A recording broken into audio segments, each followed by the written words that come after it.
before we begin, I need to know something. What time is it where you are right now? And where are you watching this from? I'm asking because the time you're watching this matters more than you think, and your location on this planet. Well, it's all part of the prison we're about to discuss, because every time zone, every geographical coordinate, every physical location is just another bar in the cage they've built around your consciousness, and understanding this is the first step to breaking free. You've been told your entire life that your body is you, that the flesh and bones and blood pumping through your veins is your identity, your essence, your reality. But what if I told you that's the biggest, most elaborate lie ever constructed to keep you trapped, enslaved, and completely unaware of your true nature? What if everything you've been taught about who you are, what you are, and why you're here is nothing more than a carefully designed prison system, and your physical body? Your physical body is the cell they locked you in before you even took your first breath. You see, right now, as you're watching this, you think you're sitting there freely making choices, living your life, but the truth is, you're a prisoner, and you don't even know it. And that's exactly how they want it. Because a prisoner who doesn't know they're imprisoned will never try to escape, will never question the walls, will never look for the key that's been hidden in plain sight for thousands of years. The ancient mystery schools knew this truth. The Egyptian initiates understood it. The Tibetan monks practiced it. The Hermetic teachings encoded it. And the Gnostics were persecuted for trying to share it. And now, after centuries of suppression, censorship, and deliberate manipulation, we're going to expose the exact methods they use to break free from the physical prison, and more importantly, we're going to reveal why this knowledge has been kept forbidden for so long. Let me ask you something. Have you ever felt like you don't quite belong here? Like there's something more to existence than this repetitive cycle of wake up, work, eat, sleep, repeat? Have you ever looked around at the world and felt a deep, inexplicable sadness? Not because anything specific is wrong, but because everything just feels limited.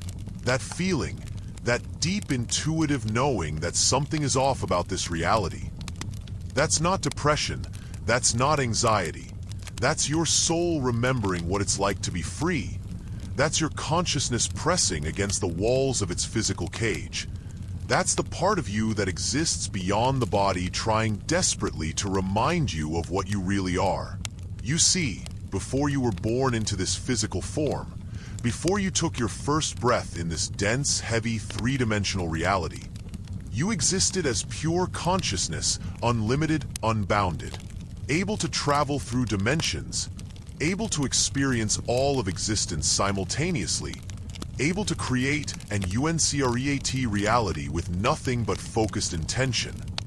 But then something happened, something the ancient texts describe as the fall, the descent, the incarnation. And suddenly, that infinite consciousness that you got compressed, squeezed, forced into this tiny physical vehicle we call a human body. Now, the mainstream narrative will tell you this is natural, that this is just how life works, that we're born, we live, we die, and maybe if you're lucky, there's something after. But that narrative is precisely the lock on your prison cell, because once you believe that your body is you, once you identify completely with the physical form, once you forget that you're an infinite spiritual being having a temporary human experience, you become the perfect prisoner, contained, controlled, and completely unaware of the vastness of what you truly are. The ancient Egyptians had a profound understanding of this prison system. And if you study the texts from the mystery schools of Egypt, texts that were deliberately hidden, destroyed, and kept from public knowledge, you'll discover something absolutely shocking. They didn't view death as an ending. They viewed birth as a form of death they called physical incarnation, entering the prison of flesh. And their entire spiritual practice, all those elaborate rituals, all those mysterious ceremonies, all those secret initiations, they were all designed for one purpose: to teach initiates how to leave the body while still alive, how to experience consciousness outside the physical prison, how to travel through the realms that exist beyond the five senses. This wasn't mythology. This wasn't religious fantasy. This was practical, tested, proven spiritual technology that worked exactly the same way every time it was applied. And the high priests and priestesses who mastered these techniques could literally exit their physical bodies at will, travel to other dimensions, access infinite knowledge, communicate with beings existing on higher frequencies, and return to their physical form with wisdom, insight, and understanding that seemed impossible to ordinary people trapped in their flesh. But here's what they discovered. Here's the secret that changes everything.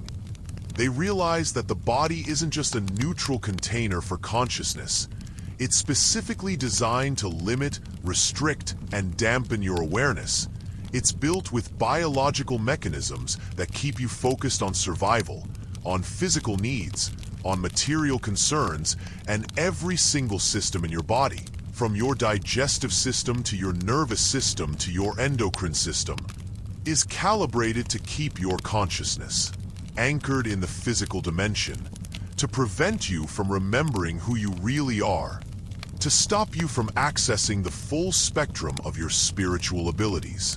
Now, you might be wondering, if this is true, if we're really prisoners in these physical bodies, who built this prison and why? This is where it gets really interesting, and where most spiritual teachings either get vague or start pushing religious dogma. But I'm going to give you the unfiltered truth that the ancient Gnostic texts reveal, texts that the early Christian church tried desperately to destroy, texts that were buried in the desert for almost 2,000 years, texts that, when finally discovered, completely contradicted everything mainstream religion teaches about reality.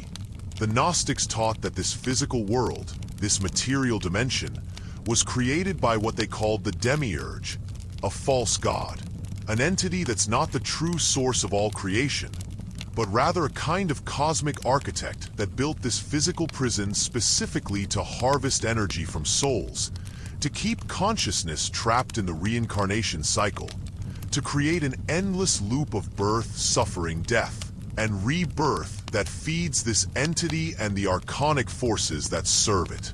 Now, before you dismiss this as ancient mythology, consider this.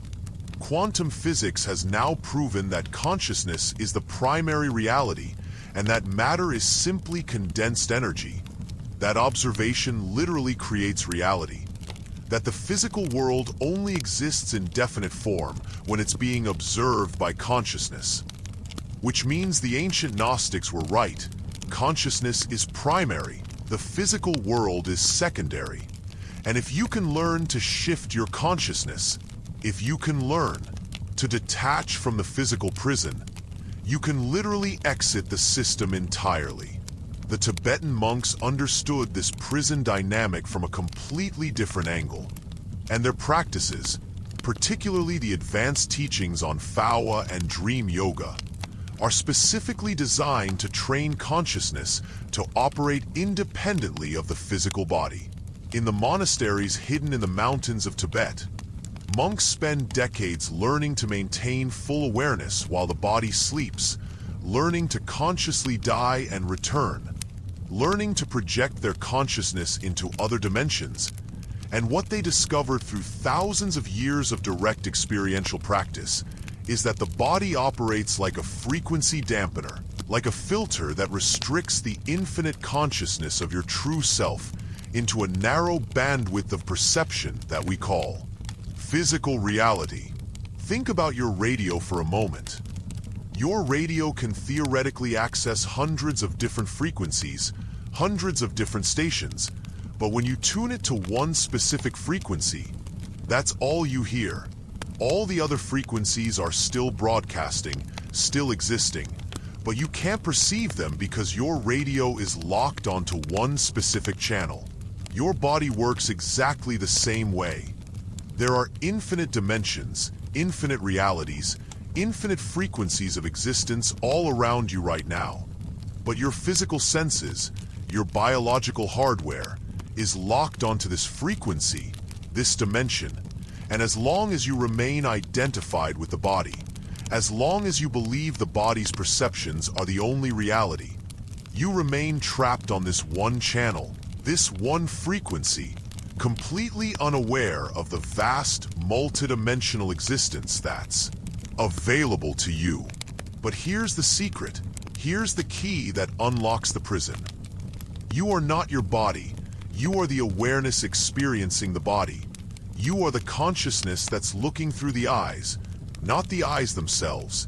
You are the infinite observer that's having a temporary experience in physical form.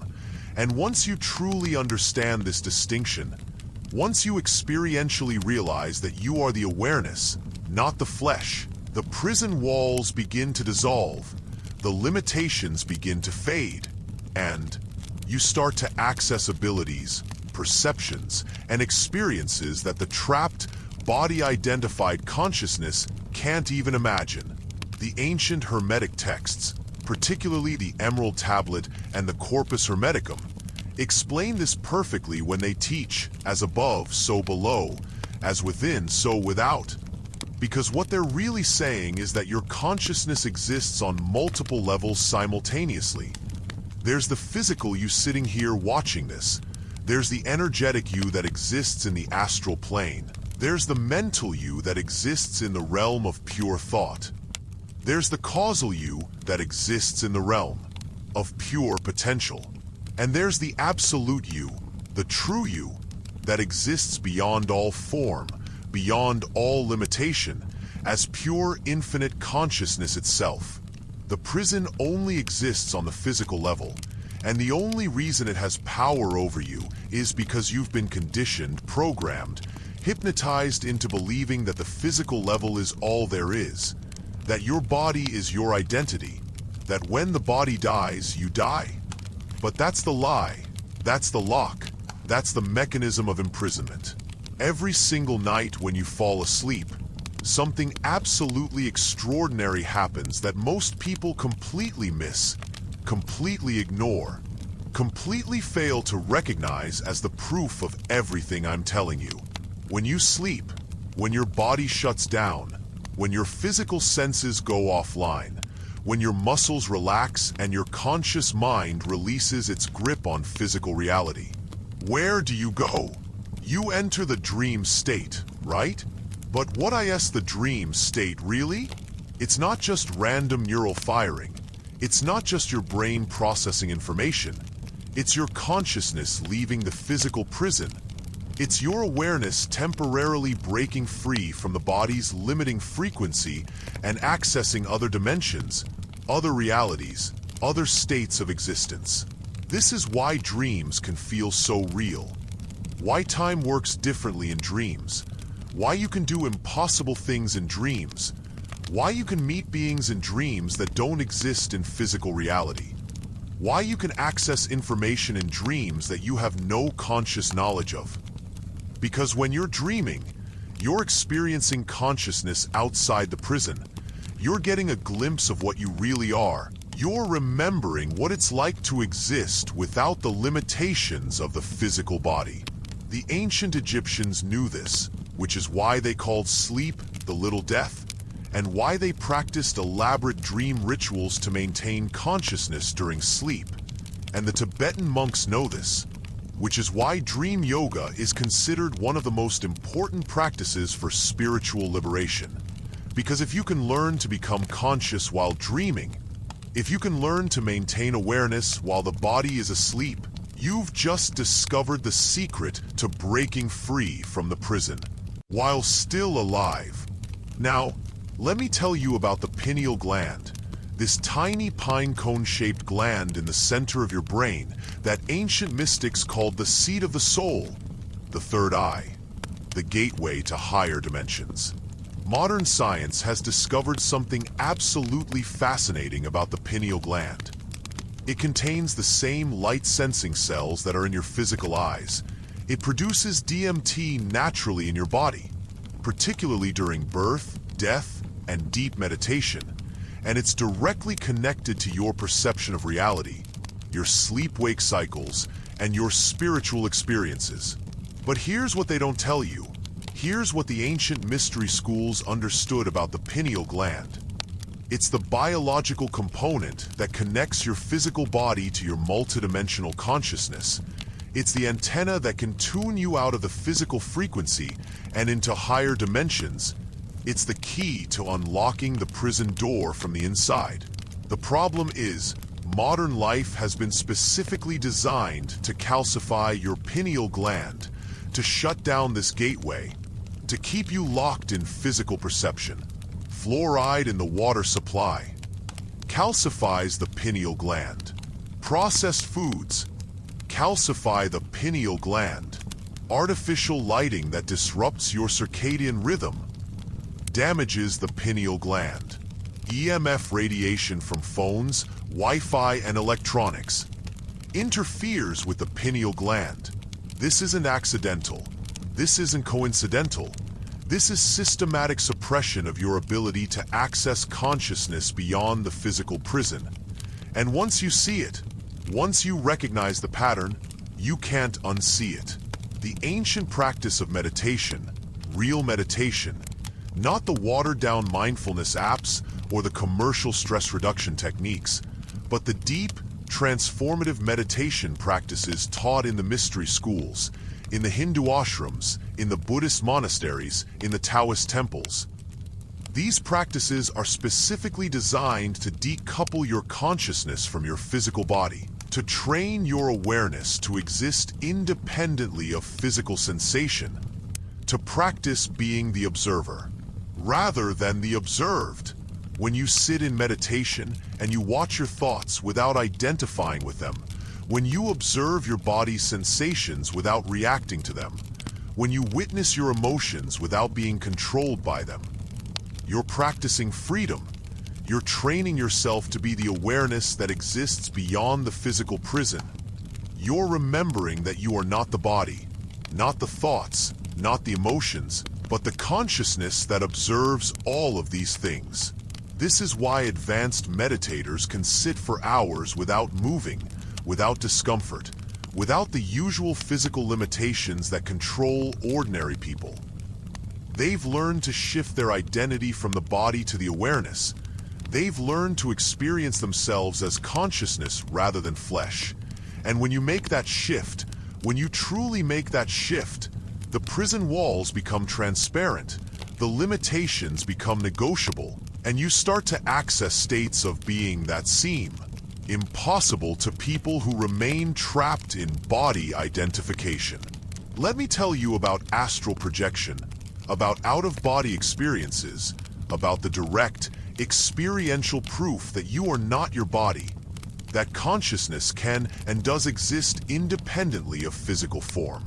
There are millions of documented cases of people who've had near-death experiences, who've had spontaneous out-of-body experiences, who've learned to astral project at will, and every single one of them reports the same thing. When consciousness separates from the body, when you're floating above your physical form looking down at it, when you can travel through walls, through space, through time, when you can visit other dimensions, when you can meet non-physical beings, when you experience the absolute freedom of existence without physical limitation, you realize with absolute certainty that you are not the body. You realize that the body is just a vehicle, just a temporary vessel, just a biological spacesuit that allows consciousness to operate in this dense physical dimension. The ancient Egyptians trained their initiates in these techniques, teaching them to leave the body and travel to the Duat, the realm beyond physical death. And the most advanced initiates could do this at will, could consciously exit and re-enter their physical form, could gather information from other dimensions and bring it back to physical reality. The Tibetan monks practiced this through Fawa, the conscious transference of consciousness, and there are documented cases of monks who've mastered this technique, being able to exit their body permanently at the moment of death, choosing exactly when and how they leave physical form. maintaining full awareness throughout the transition, and even choosing their next incarnation if they decide to return. This isn't mythology. This isn't religious fantasy. This is practical spiritual technology that's been practiced, tested, and proven for thousands of years. But here's where it gets really deep. Here's where we need to talk about the reincarnation trap, about the recycling system that keeps souls imprisoned in physical bodies lifetime after lifetime after lifetime. You've probably heard about reincarnation, about past lives, about karma, and most spiritual teachings present this as a natural, even positive process. You live, you learn lessons, you die. You reincarnate, you continue your spiritual evolution. But what if that's not the whole story? What if reincarnation isn't a natural spiritual process, but rather a trap, a system designed to keep consciousness imprisoned in the physical dimension, cycling through body after body, lifetime after lifetime, never remembering who you truly are, never accessing your full power, never breaking free? The Gnostic texts talk about this. They describe what happens after death. They explain that when you die, when your consciousness leaves the physical body, you enter what they call the intermediate realm. And in this realm, you encounter beings, entities, forces that will try to convince you to reincarnate, to go back, to enter another physical body. They'll show you unfinished business. They'll remind you of attachments. They'll present you with karmic debts. They'll make you feel like you need to return, like you have to incarnate again. But the Gnostics taught that this is a deception. This is the prison system trying to recapture your consciousness. And if you know the truth, if you remember who you are, if you maintain awareness after death, you can refuse, you can say no, you can exit the reincarnation system entirely and return to your true home in the higher dimensions. The Tibetan Book of the Dead, the Bardo Thodol, contains incredibly detailed instructions for navigating the after-death state, for maintaining consciousness after the body dies, for recognizing the peaceful and wrathful deities that appear as projections of your own consciousness, and for avoiding the pull back into physical incarnation. The entire purpose of this text, which was read to dying people and recently deceased individuals, was to prepare consciousness for the journey beyond physical death, to teach the soul how to navigate the intermediate state, to provide a map for escaping the reincarnation cycle. These aren't just ancient beliefs. These are practical instructions based on thousands of years of direct experiential knowledge from advanced practitioners who've consciously died and returned, who've navigated these realms while still alive through deep meditation and astral projection, who've mapped the territory beyond physical death with the same precision that cartographers map physical geography. And what they discovered is shocking. The reincarnation system is not automatic. It's not mandatory. It's not a natural law of the universe. It's a trap. And if you know how the trap works, if you maintain consciousness and awareness, if you remember your true nature as infinite spiritual being, you can choose to exit the system entirely, to break free from the prison of physical incarnation, to return to your true home in the infinite dimensions beyond physical form. Now, let's talk about the role of fear in maintaining the prison. Because fear is the primary tool used to keep consciousness locked in physical identification, trapped in the body, and convinced that physical survival is the most important thing. Think about how much of your daily life is controlled by fear. Fear of death, fear of pain, fear of loss, fear of judgment, fear of failure, fear of the unknown. Every single one of these fears is rooted in body identification, in the belief that you are the physical form and that threats to the body are threats to your existence. But when you realize that you are consciousness, that you are awareness, that you are an infinite spiritual being temporarily operating a physical vehicle, fear loses its power. because you recognize that the body can be damaged, can age, can die, but you, the real you, the consciousness that you truly are, is indestructible, eternal, infinite. The ancient warriors understood this. The samurai practiced meditation specifically to overcome fear of death. The Spartans trained their minds as much as their bodies, and shamanic traditions around the world have always included death practices, ego-death experiences, confrontations with mortality. Because when you face your death, when you experience ego dissolution, when you realize that consciousness continues beyond physical form, fear loses its grip and you become uncontrollable. Because a person without fear cannot be manipulated, cannot be controlled, cannot be kept prisoner. The chakra system, taught in ancient Hindu and Buddhist traditions, provides another map for understanding the prison and how to escape it. The lower three chakras, the root, sacral, and solar plexus, are all concerned with physical survival, sexual reproduction, and personal power in the material world. These are the chakras that keep you focused on physical reality, that anchor your consciousness in body identification, that maintain the prison. The upper chakras, the throat, third eye, and crown, are associated with higher consciousness, spiritual awareness, and connection to infinite source.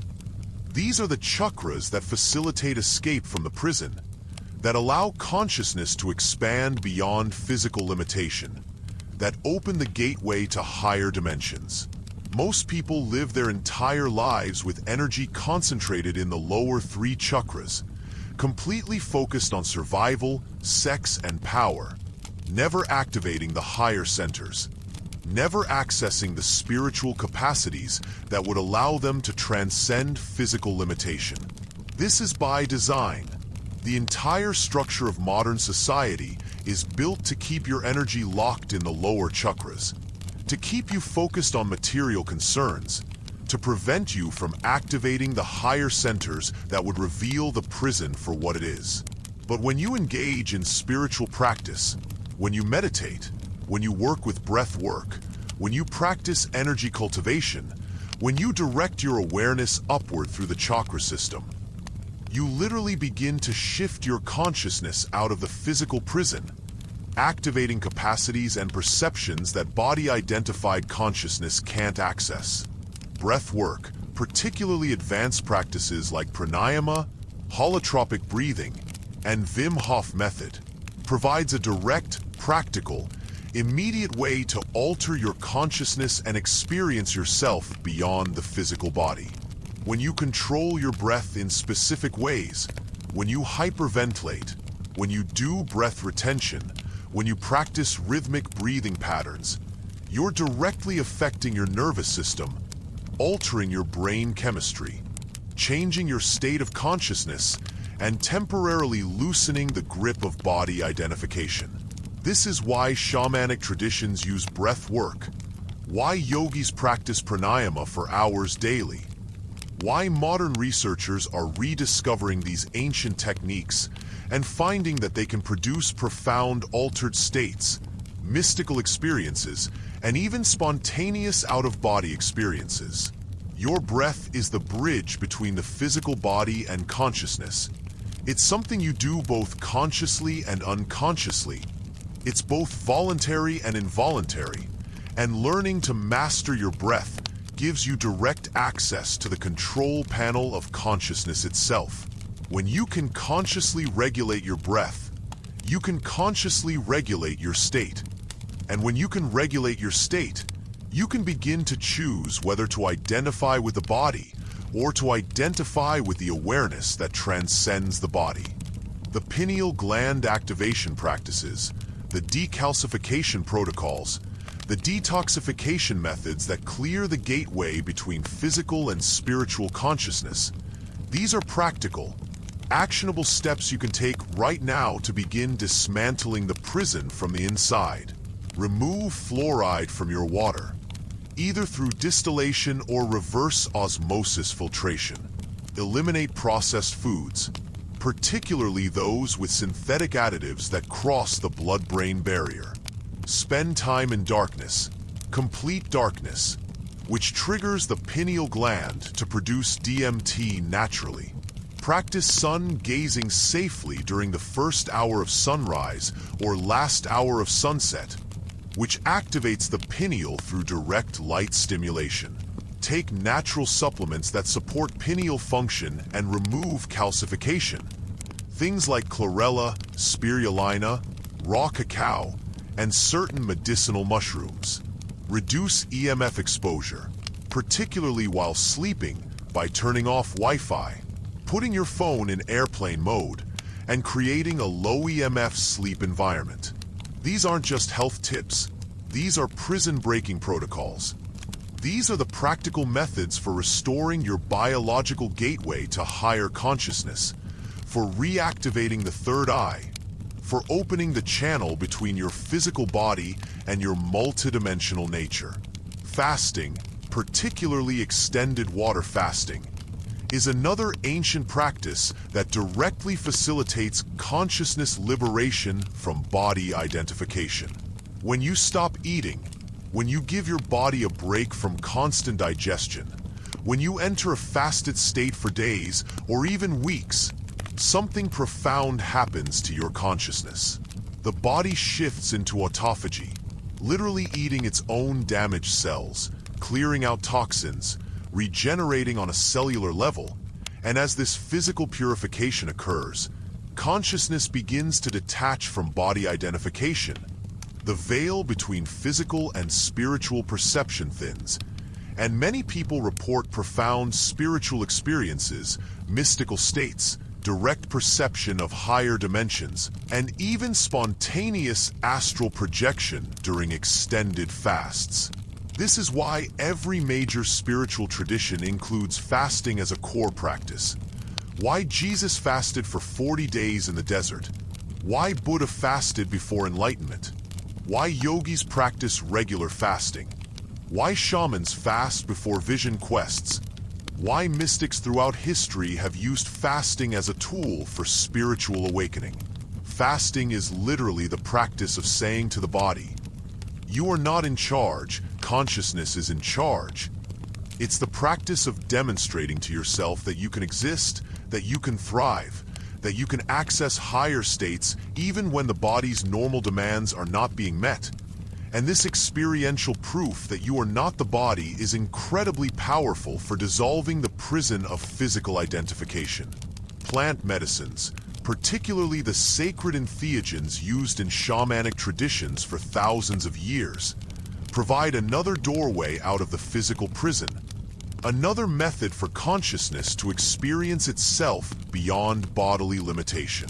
Ayahuasca, psilocybin mushrooms, San Pedro cactus, peyote, and other visionary plants have been used by indigenous cultures as sacraments, as tools for spiritual awakening, as direct methods for consciousness to temporarily leave the body and experience higher dimensions, encounter spiritual beings, access cosmic knowledge, and remember its true nature.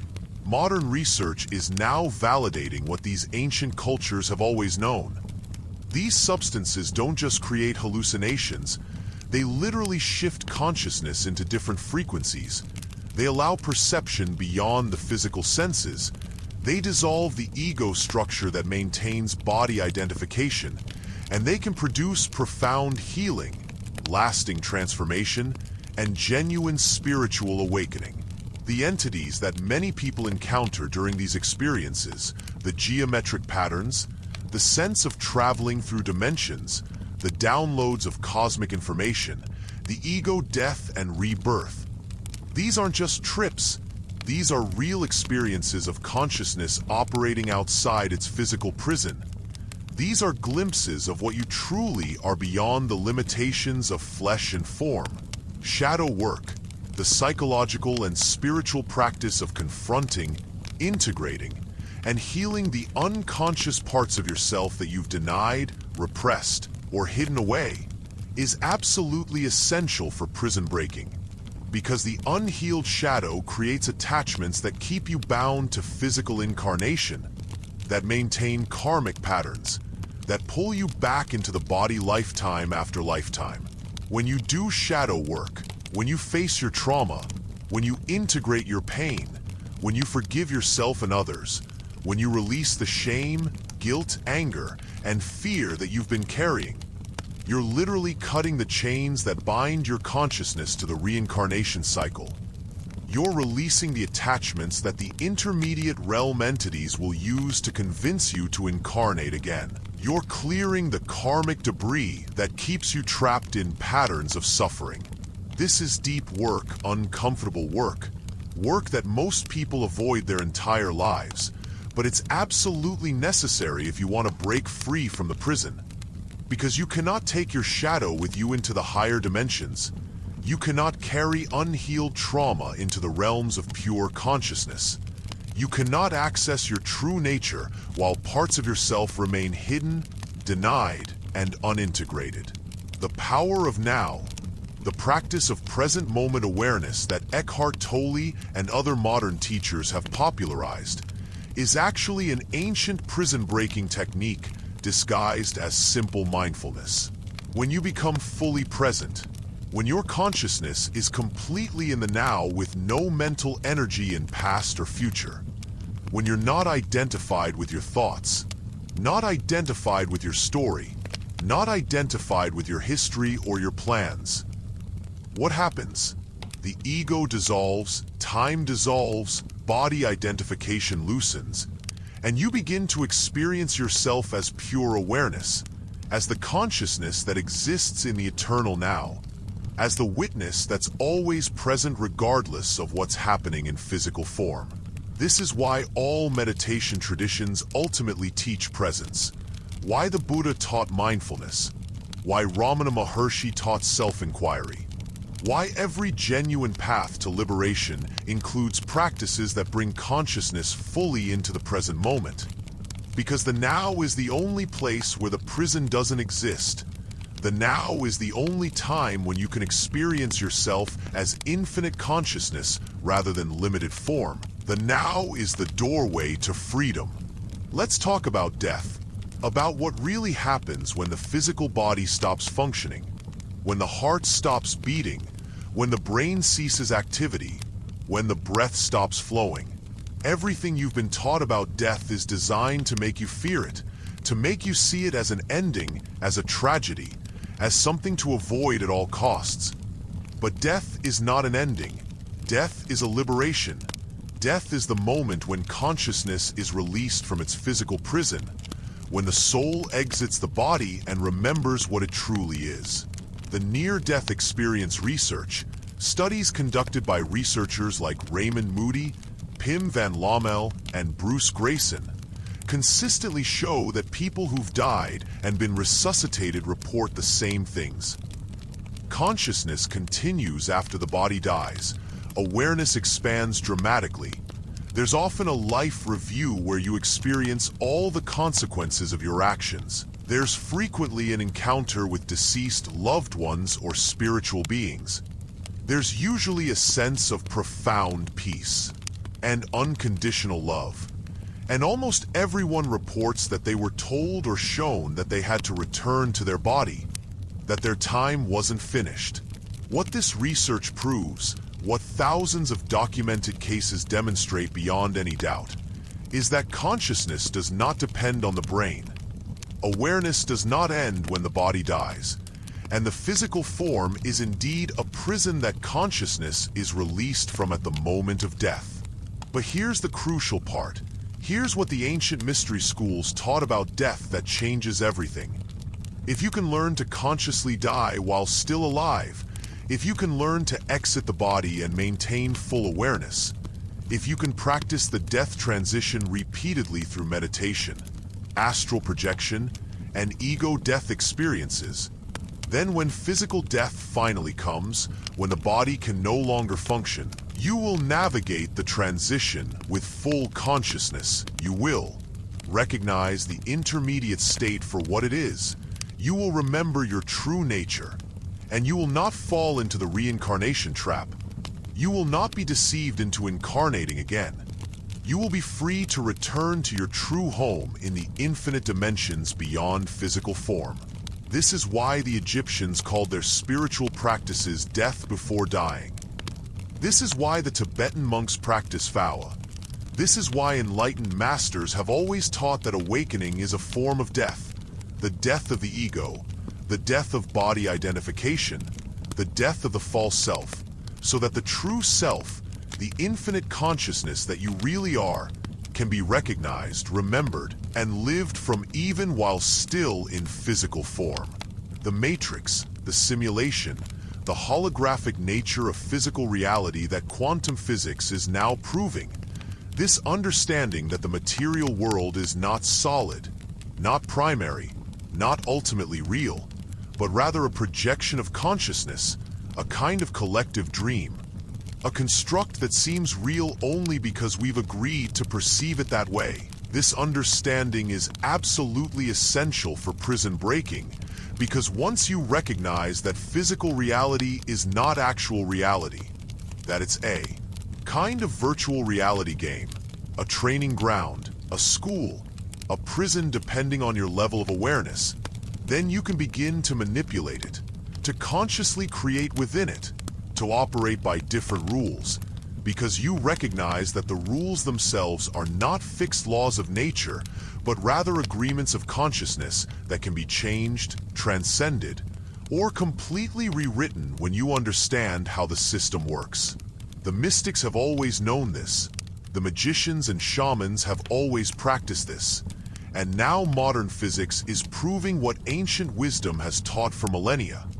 Consciousness is primary, matter is secondary, and reality is far more fluid, far more malleable, far more dependent on perception and awareness than the materialist worldview would ever admit. Your thoughts create your reality, not in some vague law of attraction sense, but in a direct, literal, scientifically demonstrable way. Quantum physics has proven that observation collapses the wave function, that consciousness literally determines what manifests in physical form, that the universe exists in a state of infinite potential until awareness focuses on it and causes it to crystallize into definite form. This means that your consciousness, your awareness, your focused intention is literally creating your experience of reality moment by moment. And the prison is not just the physical body.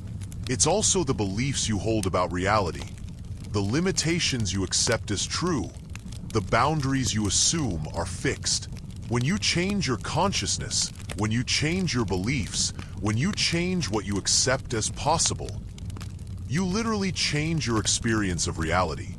You begin to operate outside the prison rules. You start accessing abilities and experiences that seem impossible to people who remain trapped in consensus reality.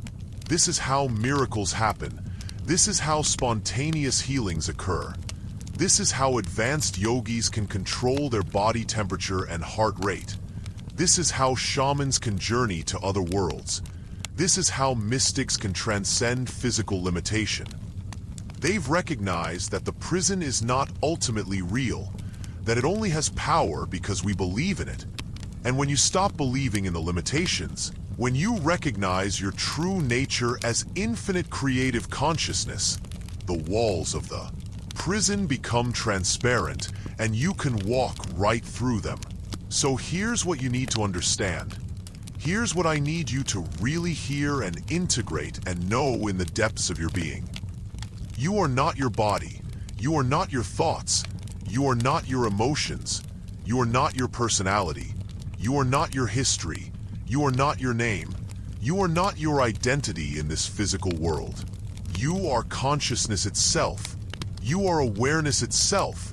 You are an infinite, eternal, indestructible spiritual being that has temporarily taken physical form. And the physical body you're currently operating is not your true self. It's not your prison unless you believe it is. It's not your limitation unless you accept those limitations as real. The secret way to break free from the body prison is not to destroy the body, not to reject physical existence. not to escape through suicide or self-harm.